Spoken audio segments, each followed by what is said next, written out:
जय हिंद दोस्तों, good evening. बहुत बहुत स्वागत करता हूं आप सभी को अपने चैनल RCT एकेडमी पर। दोस्तों, अगर आप भी बिहार बीएड एंट्रेंस एग्ज़ाम की तैयारी कर रहे हैं तो आपके लिए यह वीडियो बहुत ही इम्पोर्टेंट है। सो आप इस वीडियो को स्किप किए बिना एंड तक ज़रूर देखें और लास्ट में कमेंट ज़रूर करें कि यह वीडियो आपको कैसा लगा। और वीडियो शुरू करने से पहले आपसे एक छोटा सा रिक्वेस्ट करूंगा कि अगर आप इस चैनल पर नए हैं तो प्लीज़ चैनल को ज़रूर सब्सक्राइब कर लें और वीडियो को लाइक शेयर ज़रूर करें। चलिए शुरू करते हैं।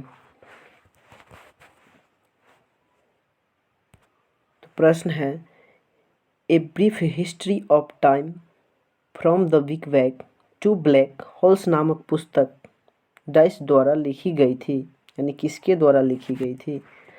क्या सर आइजैक न्यूटन द्वारा लिखी गई थी, या फिर आइंस्टीन द्वारा लिखी गई थी, या स्टीफन डब्ल्यू हॉकिंग द्वारा लिखी गई थी, या फिर सर सीवी रमन द्वारा लिखी गई? तो इस प्रश्न का बात कर लेते हैं। तो ये स्टीफन डब्ल्यू हॉकिंग द्वारा लिखी गई थी। नेक्स्ट प्रश्न है कि कलकत्ता टाइम्स में स्थापित किया गया था। कलकत्ता कितना ईस्वी में स्थापित किया गया था? क्या 1690 में किया गया था, या 1639 में, 1693 में, या फिर 1689 में? तो इस क्वेश्चन का राइट जवाब हो जाएगा कि 1690 में कलकत्ता स्थापित किया गया। नेक्स्ट प्रश्न है, बैक्टीरियोफेज शब्द का प्रयोग किया गया।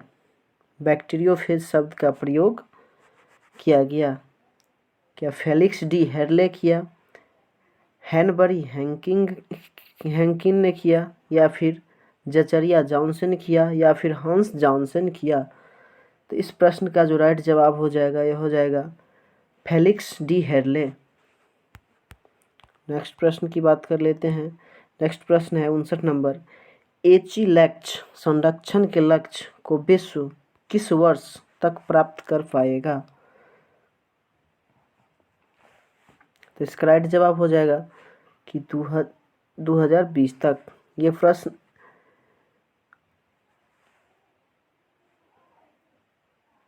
करंट अफेयर्स का है, तो ये प्रीवियस ईयर पेपर है, तो इसलिए इसका पहले का पेपर है 2019 का, इसलिए इसका 2020 हो गया आंसर। नेक्स्ट प्रश्न है 60 नंबर, कृषि पारिस्थितिक तंत्र के विकास का उद्देश्य टिकाऊ और आत्मनिर्भर होना है। इसे किस रूप में जाना जाता है? क्या वनवर्धन के रूप में जाना जाता है, या फिर मछली पालन के रूप में जाना जाता है, या फिर जैविक संपोषित कृषि के रूप में जाना जाता है, या फिर सदाबहार क्रांति के रूप में जाना जाता है? तो इस प्रश्न का राइट जवाब जो हो जाएगा जैविक संपोषित कृषि के रूप में। ठीक है दोस्तों। नेक्स्ट है 61 नंबर प्रश्न, थोड़ा बड़ा कर लेते हैं। 61 नंबर प्रश्न है कि सब्जियों और रसोई की जड़ी बूटियों की खेती के रूप में जाना जाता है, यानी कि सब्जियों और रसोई की जड़ी बूटियों की खेती के रूप में किसे जाना जाता है? क्या बागवानी को जाना जाता है, रेशम उत्पादन को जाना जाता है, या फिर मधुमक्खी पालन को, या फिर सब्जियों की खेती को जाना जाता है? तो इसका राइट जवाब हो जाएगा सब्जियों की खेती के रूप में जाना जाता है। नेक्स्ट प्रश्न है कि निम्नलिखित में कौन सा शहर श्रीलंका की प्राचीन राजधानी थी? तो श्रीलंका की प्राचीन राजधानी की बात कर लेते हैं तो अनुराधापुरम हो जाएगा। नेक्स्ट प्रश्न है, चाबहार पोर्ट डाइस में स्थित था, यानी कि चाबहार पोर्ट जो था वो कहाँ स्थित था? क्या पाकिस्तान में स्थित था, ईरान में स्थित था, या फिर इराक में, या अफगानिस्तान में? तो इस प्रश्न का जो राइट जवाब हो जाएगा वो ईरान हो जाएगा। तो ईरान में चाबहार पोर्ट स्थित था। नेक्स्ट प्रश्न है कि वन्य जीव अभयारण्य जहाँ कोई भी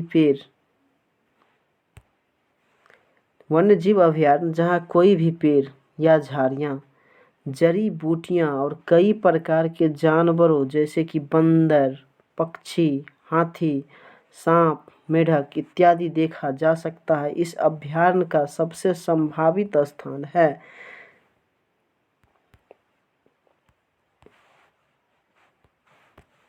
इसका सबसे संभावित स्थान की बात कर लेते हैं तो ये हो जाएगा उष्णकटिबंधीय क्षेत्र।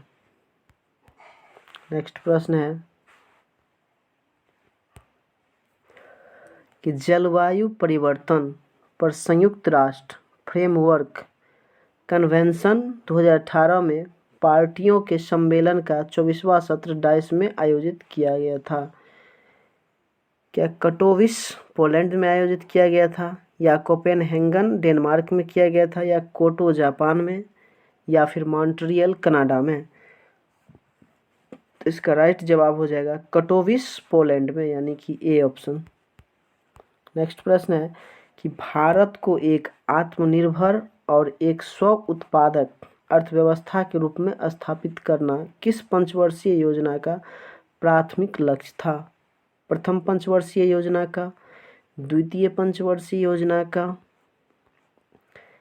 तृतीय पंचवर्षीय योजना, या फिर चतुर्थ पंचवर्षीय योजना? तो इस प्रश्न का राइट जवाब हो जाएगा तृतीय पंचवर्षीय योजना। ठीक है, याद रखेंगे। नेक्स्ट प्रश्न है कि भारत में राज्य की योजनाओं के लिए केंद्रीय सहायता के आवंटन का निर्धारण करने के लिए गाडगिल फार्मूला डाइस में शुरू किया गया, यानी कि कब शुरू किया गया? चौथी पंचवर्षीय योजना में शुरू किया गया, पांचवी पंचवर्षीय योजना में शुरू किया गया, आठवीं पंचवर्षीय योजना में शुरू किया गया, या फिर 10वीं पंचवर्षीय योजना में शुरू किया गया? तो ये जो है आपका ये चौथी पंचवर्षीय योजना में शुरू किया गया। नेक्स्ट प्रश्न है कि भारतीय संविधान का कौन सा अनुच्छेद केंद्र और राज्यों के बीच शक्तियों का विभाजन करता है? तो केंद्र और राज्यों के बीच शक्तियों का जो विभाजन करता है, क्या अनुच्छेद 1 करता है, अनुच्छेद 14 करता है, अनुच्छेद 21 करता है, या फिर अनुच्छेद 51 करता है? तो इस प्रश्न का जो राइट जवाब हो जाएगा वो अनुच्छेद 1 हो जाएगा। नेक्स्ट प्रश्न है वेल्स की राजधानी निम्नलिखित में से कौन सी है? कार्डिफ है, एडिनबर्ग है, या फिर डबलिन है, या फिर लंदन है? बताइए। इस प्रश्न का जो राइट जवाब हो जाएगा वो कार्डिफ हो जाएगा।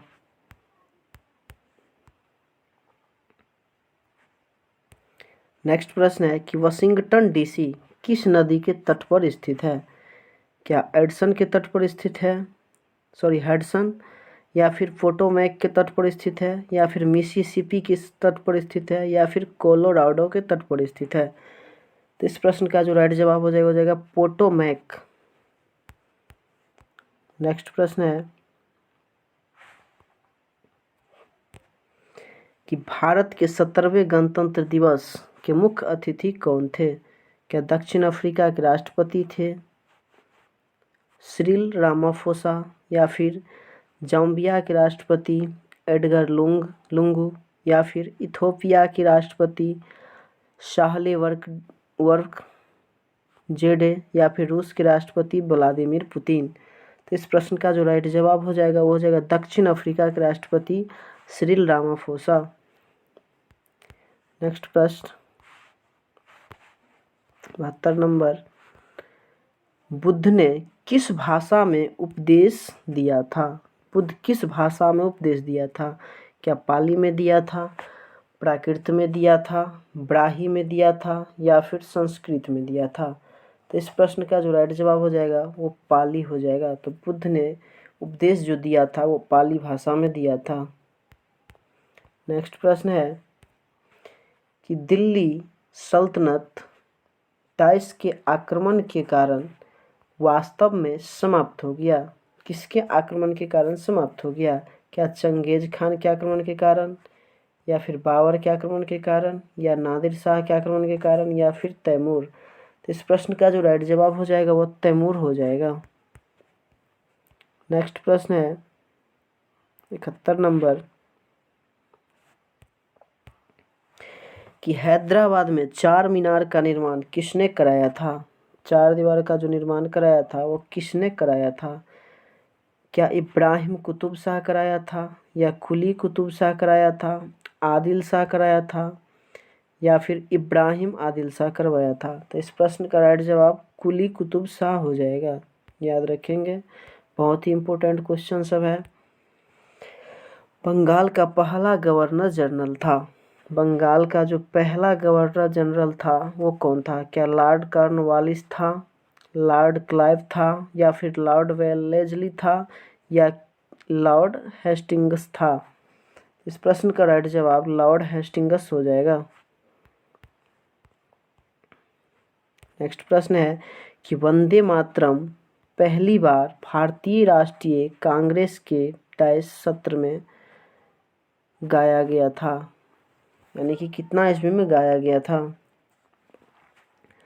क्या 1886 में था, या फिर 1892 में गाया गया था, 1896 में, या फिर 1904 में? तो इस प्रश्न का जो राइट जवाब हो जाएगा वो 1896 में। और यहीं से एक क्वेश्चन और पूछा जाता है कि भारतीय राष्ट्रीय कांग्रेस की स्थापना कब की गई थी? तो भारतीय राष्ट्रीय कांग्रेस की स्थापना की बात कर लेते हैं तो 1885 में।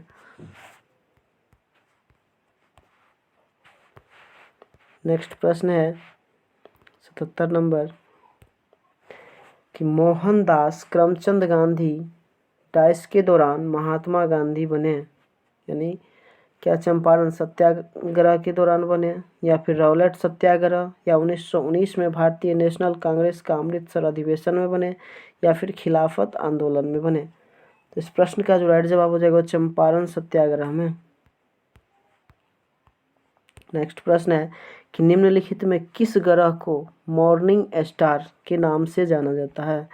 क्या बुध ग्रह को जाना जाता है, शुक्र ग्रह को जाना जाता है, मंगल ग्रह को जाना जाता है, या फिर बृहस्पति को जाना जाता है? तो इस प्रश्न का राइट जवाब हो जाएगा शुक्र ग्रह को। तो शुक्र ग्रह को मॉर्निंग स्टार के नाम से जाना जाता है। नेक्स्ट प्रश्न है निम्नलिखित में भारत ने फ्रांस से कौन सा अधिग्रहण किया? यानम, या फिर माहे, या फिर कराईकल, या ये सभी? तो इस प्रश्न का राइट जवाब हो जाएगा ये सभी।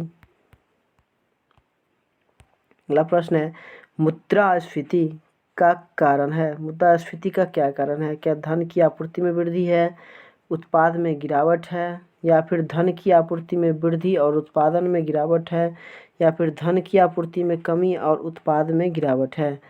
तो इस प्रश्न का जो राइट जवाब हो जाएगा वो हो जाएगा कि धन की आपूर्ति में वृद्धि और उत्पाद में गिरावट। नेक्स्ट प्रश्न है 81 नंबर कि वैज्ञानिक प्रक्रिया का महत्वपूर्ण पहलू क्या है? क्या समस्या है, परिकल्पना है, विधि है, या फिर परिणाम है? तो इस प्रश्न का राइट जवाब हो जाएगा परिकल्पना। तो वैज्ञानिक प्रक्रिया का सबसे महत्वपूर्ण जो पहलू है वो है परिकल्पना। नेक्स्ट 82 नंबर क्वेश्चन की बात कर लेते हैं। मनुष्यों में बड़ी आंत मुख्य रूप से क्या करती है? बड़ी आंत का क्या काम है? क्या अवशोषण है, आत्मसात्करण है, वसा का पाचन है, या फिर कार्बोहाइड्रेट का पाचन है? तो बड़ी आंत का जो कार्य है वो है अवशोषण का। बड़ी आंत भोजन का अवशोषण करता है, इसका राइट जवाब ये हो जाएगा। नेक्स्ट प्रश्न है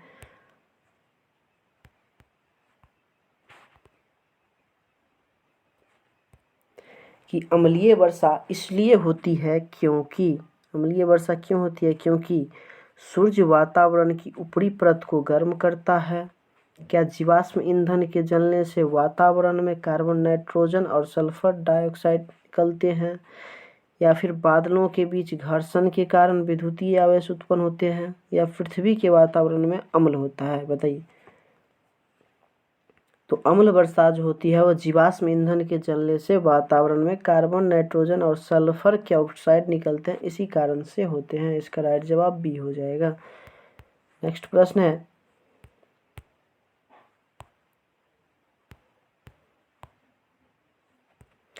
कि ऑटोट्रॉफिक जीवों में शामिल है, जीवाणु और वायरस में है, जीवाणु और कवक में है, हरे पौधे और कुछ जीवाणु में है, या फिर हरे पौधे और समस्त जीवाणु में है? तो इस प्रश्न का जो राइट जवाब जो है हरे पौधे और कुछ जीवाणु में है। नेक्स्ट प्रश्न है 85 नंबर पानी में अल्कोहल की घुलनशीलता का कारण होता है। पानी में जो अल्कोहल की घुलनशीलता का कारण है वो क्या है? क्या अल्कोहल का कम घनत्व है, या फिर अल्कोहल की वाष्पशील प्रकृति है, या फिर आयनीकरण है, या फिर हाइड्रोजन है? तो इस प्रश्न का राइट जवाब हो जाएगा कि हाइड्रोजन बॉन्डिंग। इस प्रश्न का जो राइट जवाब हो जाएगा हाइड्रोजन बॉन्डिंग, डी नंबर।